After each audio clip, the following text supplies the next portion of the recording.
ሰላም እንዴት ሰንብታችኋል? ውድ ተመልካቾቻችን የእግር ኳስ ዳኝነት ምስጢር መሰናዷችን በብስራት ዩቲዩብ ቻናላችን ላይ ጀምሯል። የካፍ ኢንስትራክተር ሽፈራው እሸቱ እንደ ሁልጊዜው ከኛ ጋር ጥሩ ቆይታን ያደርጋሉ። ፕሮግራሙን እየመራው ከመላ ስቱዲዮ ባለሙያዎች ጋር አብሬ ቆይታን የማደርገው አዲስ መሐመድ ነኝ። አብራችሁን ቆዩ። ኢንስትራክተር እንዴት ሰነበቱ? ሳምንቶት እንዴት አለፈ? ጥሩ ነው። መልካም። እንግዲህ የእግር ኳስ ዳኝነት ምስጢር መሰናዷችን የተለያዩ የእግር ኳስ የዳኝነት ምስጢሮችን የምንዳስስበት ነው። በሚከናወኑ ጨዋታዎች እንዲሁም ደግሞ ከዳኝነት ጋር በተያያዙ ጉዳዮች ላይ አድማጭ ተመልካቾቻችን ያላቸውን ሀሳብ መልሰን ወደ እነርሱ የምናደርስበት መሰናዶ ነው እና ለዛሬም አንድ ሁለት ሀሳቦችን ይዘን ቀርበናል። እንግዲህ የተለያዩ ሀሳቦችን ማንሳታችንን እንቀጥላለን። ዛሬ ደግሞ ስለ ማዕዘን ምት ብናነሳ ጥሩ ነው የሚሆነው። የማዕዘን ምት የተሰጠው ወይም ደግሞ ያገኘ ቡድን ተጫዋች በቅርብ ላለ የቡድን ጓደኛው ነገር ግን ያ በቅርብ ያለ የቡድን ጓደኛው ከጨዋታ ውጪ ወይም ኦፍሳይድ የሆነ ተጫዋች ነው። ታዲያ ይህን ኳስ አቀበለው። ያ ተጫዋች ደግሞ ኳሷን ወደ ግብነት ቀየራት። ይቺ ግብ ትጸድቃለች ወይስ አትጸድቅም? ወይም ደግሞ ዳኛው ምን አይነት ውሳኔ ይወስናል በዚህ ጊዜ የሚለውን እናንሳ። እሺ እንግዲህ አመሰግናለሁ። ዋናው ምንድነው ማዕዘን ምት ሲነሳ ትኩረት የምናደርገው 17ኛው ህግ ላይ ያለው የአቀማመጥ ስነ ስርዓት እንደተጠበቀ ሆኖ ቅጣት ምቱ ይመታል።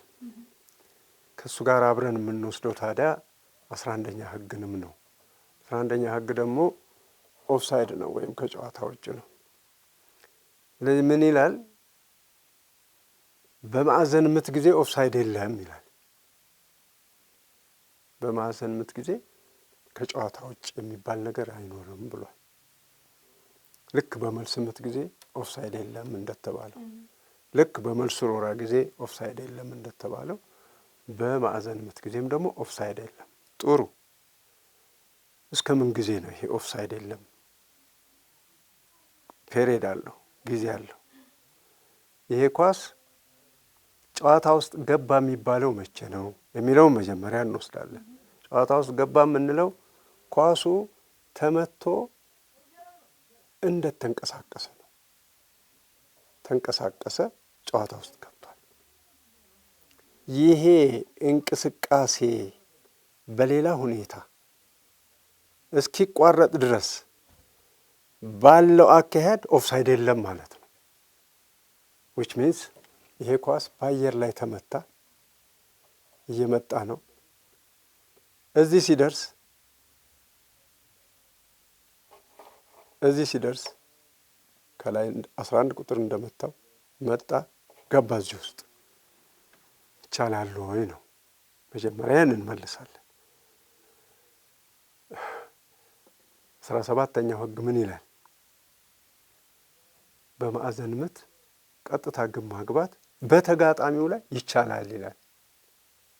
ቀጥታ ግብ ማግባት በተጋጣሚው ግብ ላይ ይቻላል። ከዚሁ ጋር አብሮ ሲሄድ አንድ ጥያቄ አለ። በተጋጣሚው ላይ ለምን አለ ህጉ?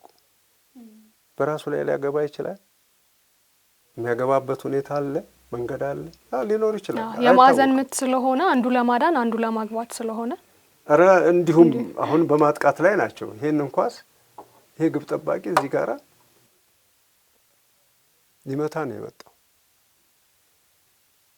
ምን መንገድ አለ እዛ ላይ ይሄ ኳስ ሄዶ የሚገባበት? አየሽው? ይሄ ነው እሱን ለመመራመር እንዲያስችል ነው። ይሄ ግብ ጠባቂ ከዚህ መጥቷል በቴስታ ለመጫወት። ይሄ ግብ ባዶ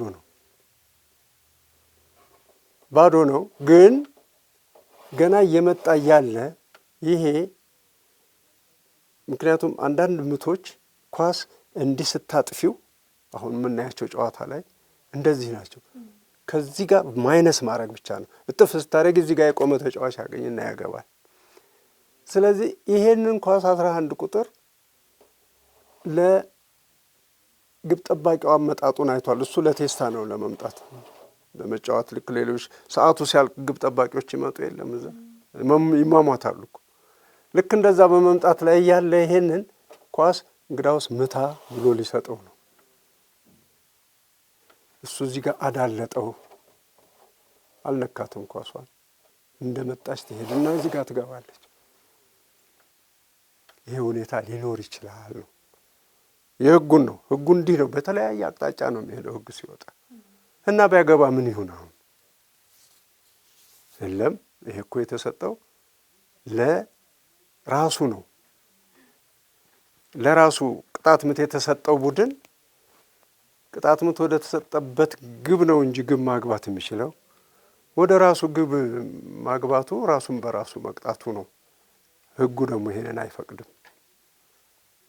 ልክ እንደ ቅጣት ምት ነው። በሌላ ጊዜም ልናነሳው እንችላለን፣ ብዙ ጊዜም አንስተናል። ግን እየቆየ ሲሄድ እየተረሳ ስለሚሄድ ነው እንጂ ቅጣት ምት ጊዜም ቢሆን ይሄ ነው። የተሰጠሽን ቅጣት ምት አንቺ ለጓደኛ ይሰጣለሁ ብለሽ በራስሽ ላይ ብታገቢ ግቡ አይጸናም።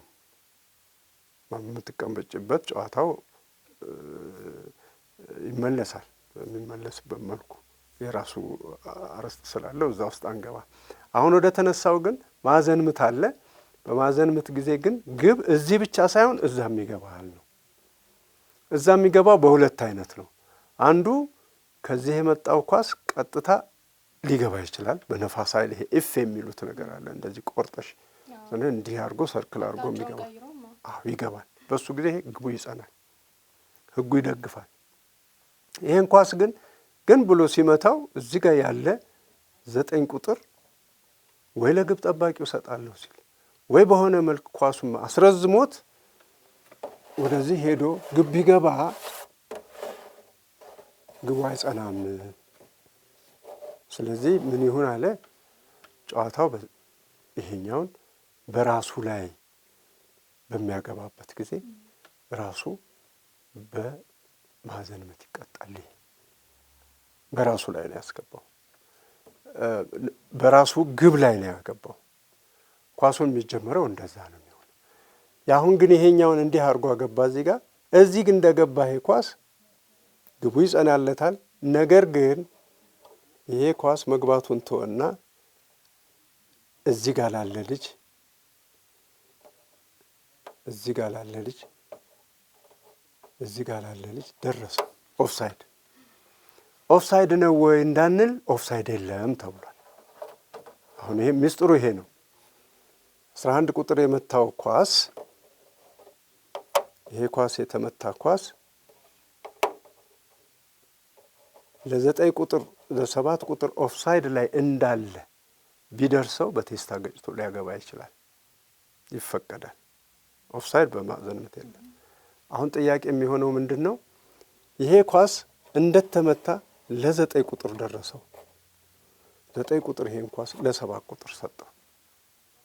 ስለዚህ ነው ቅድም በኦፍሳይድ አቋቋም ላይ ላለ ተጫዋች 7 ቁጥር ያገባል።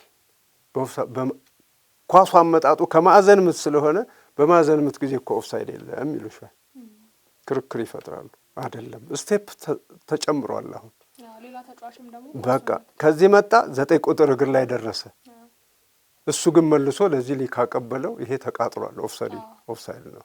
ቅድም ነው ኦፍሳይድ ማለት ማንችለው እንደመጣ ነበረ። አሁን ግን ሌላ ተጫዋች መጫወት ሲጀምር ይሄ ውልቅ ነው ማለት ያለበት እንጂ ኦፍሳይድ ላይ ቆሞ መጠበቅ የለበትም። ስለዚህ ግቡ አይጸናም ማለት ነው።